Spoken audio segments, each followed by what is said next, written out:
তা একটা ভাই উনি ডায়মন্ড হারবার থেকে লিখছেন যে নতুন বছর নতুন ভোর, আর আইএসএফ বলছে নতুন বছর নতুন ভোর, জেলে যাবে সব ত্রিপল আর জব কার্ড চোর। এই বসিরহাটের নেতারা শুনে রাখুন, আপনারা আমাদের রক্তদান শিবিরটাকে আটকাচ্ছেন। পুলিশ প্রশাসনের একটা অংশ আপনারা চটি চাটতে চাটতে, আপনাদের মানে প্রশাসনের চটি চাটতে চাটতে, তৃণমূলের চটি চাটতে চাটতে চটি অর্ধেক ক্ষয়ে গেছে। আপনারা শুনে রাখুন, আইএসএফ কে ধমকে চমকে আটকে রুখতে পারবেন না। আমরা আবার 21 তারিখ ডাক দিয়েছি ধর্মতলায়। এই পশ্চিম বাংলার গরিব খেটে খাওয়া শ্রমজীবী মানুষের অধিকার প্রতিষ্ঠা করার লক্ষ্যে। এই গরিব মানুষ 11 বছরে, এই 12-13 বছরে তার সর্বস্ব হারিয়ে ফেলেছে। সর্বোপরি এই বাংলার গরিব খেটে খাওয়া শ্রমজীবী মানুষের তার বেঁচে থাকার অধিকারটা তৃণমূলের গুন্ডা বাহিনী, দালাল বাহিনী কেড়ে নিয়েছে মানুষের। আমরা জানি, ব্যাপারগুলো জানি। আমরা এই বাংলায়, আপনারা গত বছর আমাদেরকে জেলে আটকে রেখে দিয়েছিলেন, আমাদেরকে লালবাজারে অত্যাচার করেছেন, 42 দিন আটকে রেখে দিয়েছিলেন, কিন্তু আপনারা বুঝে উঠতে পারেননি আমার দলের কর্মী, আমার দলের সৈনিকরা জেলকে আলিঙ্গন করে নিয়েছে। আমরা কোনো মতেই এই সরকারের কাছে মাথা নিচু করব না, মেরুদণ্ডটাকে বিক্রি করব না। এটাই ইন্ডিয়ান সেকুলার ফ্রন্ট। আইএসএফ সর্বত্র লড়াই করছে। 23 সালের পঞ্চায়েত নির্বাচন, আমরা 23 সালে ধর্মতলায় প্রথম ডাক দিয়ে প্রতিষ্ঠা দিবসে বলেছিলাম যে এই পশ্চিম বাংলার নির্বাচন রক্তপাতের নির্বাচন চাই। আমরা বলেছিলাম এই বাংলার গরিব খেটে খাওয়া শ্রমজীবী মানুষের অধিকারকে ফেরত দিতে হবে, কারণ এই বাংলার তার পঞ্চায়েতি ব্যবস্থাকে তৃণমূল গুন্ডা বাহিনী, তৃণমূলের দালাল, তৃণমূলের এমএলএ, তৃণমূলের পঞ্চায়েত সদস্য থেকে বুথের সুপারভাইজার থেকে গরিব খেটে খাওয়া শ্রমজীবী মানুষের অধিকারটাকে লুট করেছে। আর আইএসএফ লড়াই করছে এই অধিকারকে ফেরত দিতে হবে। আমরা মেরুদণ্ডটাকে বিক্রি করব না। আমাদের বিরুদ্ধে যতই প্রশাসন, যতই মিথ্যে মামলা হোক, আমাদেরকে জেলে আটকে রাখা হোক, আমার দলের সুপ্রিমো, আমার দলের সেনাপতি বলে দিয়েছেন গরিব খেটে খাওয়া শ্রমজীবী মানুষের অধিকার রক্ষার লড়াইয়ে যদি আমাদেরকে 42 দিন কেন 420 দিন যদি জেলে আটকে রাখে, তবু লড়াই আমাদের থামবে না। এই লড়াই তৃণমূলের বিরুদ্ধে, বিজেপির সাম্প্রদায়িক শক্তির বিরুদ্ধে লড়াই চলবে। এটাই ইন্ডিয়ান সেকুলার ফ্রন্ট। আমরা বিকল্পের কথা বলছি।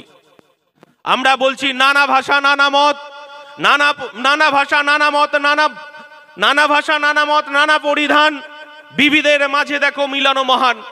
আমরা ইন্ডিয়ান সেকুলার ফ্রন্ট বলছি মোরা এক বৃন্তে দুইটি কুসুম, হিন্দু মুসলমান, মুসলিম তার নয়নমণি, হিন্দু তাহার প্রাণ। আমরা ইন্ডিয়ান সেকুলার ফ্রন্ট, আমরা ভারতবর্ষের ধর্মীয় মেরুকরণ করা হচ্ছে। আর যে তৃণমূল কংগ্রেস এই পাতা ফাঁদে পা দিয়ে পশ্চিম বাংলার সাম্প্রদায়িক সম্প্রীতিকে নষ্ট করছে, এই তৃণমূল আর বিজেপির বাইনারির পলিটিক্সের বিরুদ্ধে আমাদের লড়াই।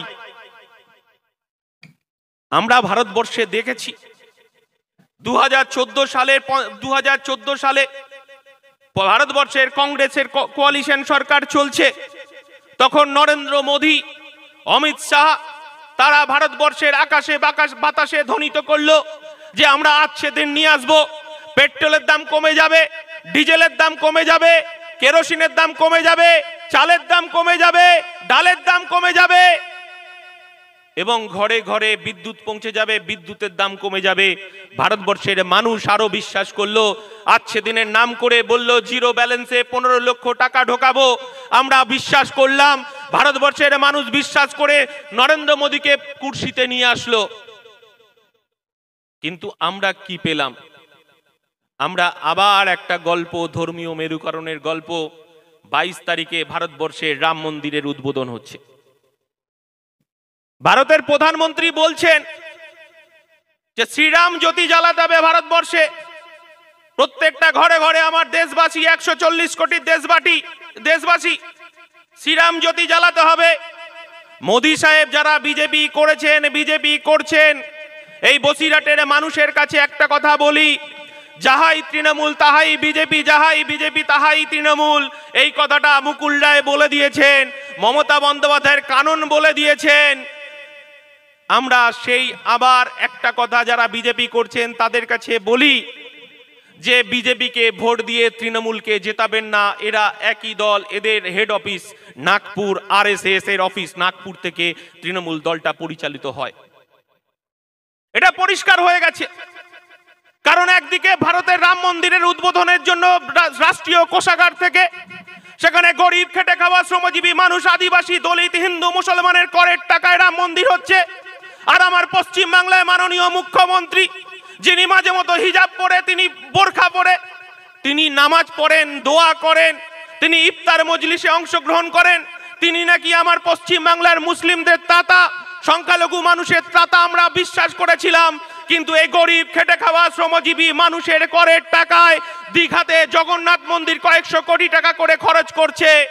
ভারতবর্ষটাকে, পশ্চিম বাংলাটাকে এইভাবে ভাগ করা হচ্ছে।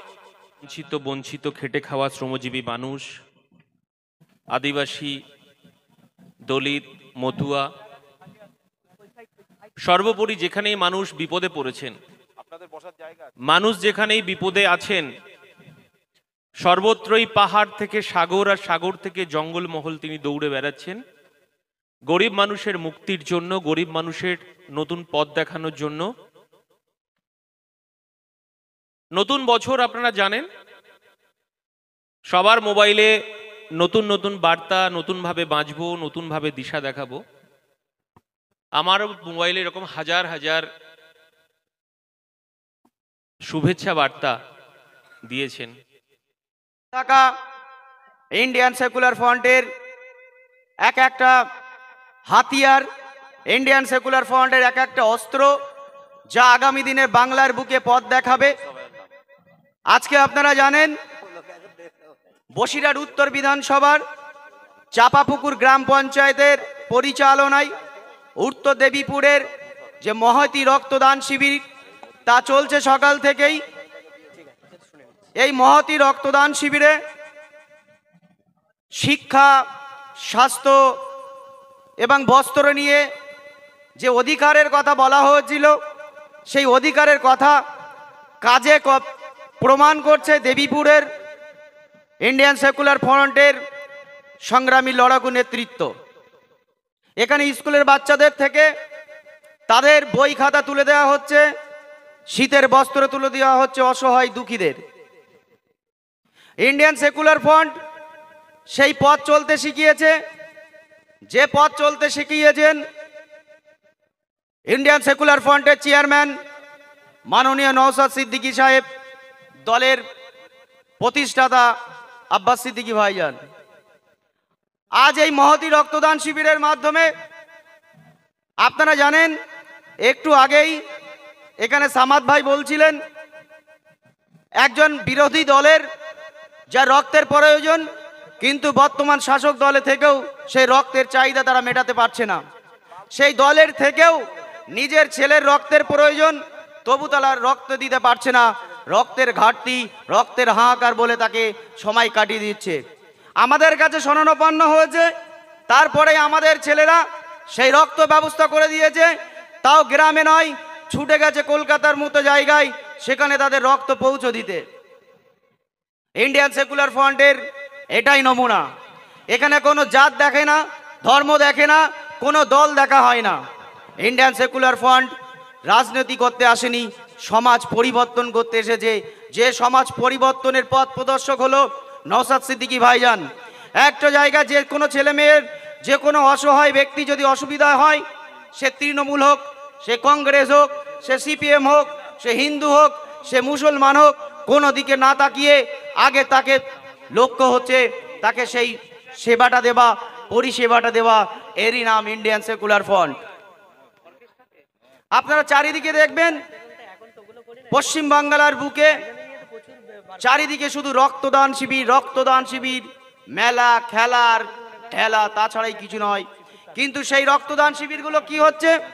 আপনি যদি প্রতিদিন গড় হিসাব করেন যে উত্তর 24 পরগনায় 50টা করে যদি দিনে রক্তদান শিবির হয় কিংবা সপ্তাহে হয়, কত ব্লাড ব্যাংকে কত রক্ত যাচ্ছে এবং কত মুহূর্ত রোগী আরজিকর পিজিতে নীলরতনে মেডিকেলে ভর্তি হচ্ছে, তাদের কত রক্তের প্রয়োজন হচ্ছে।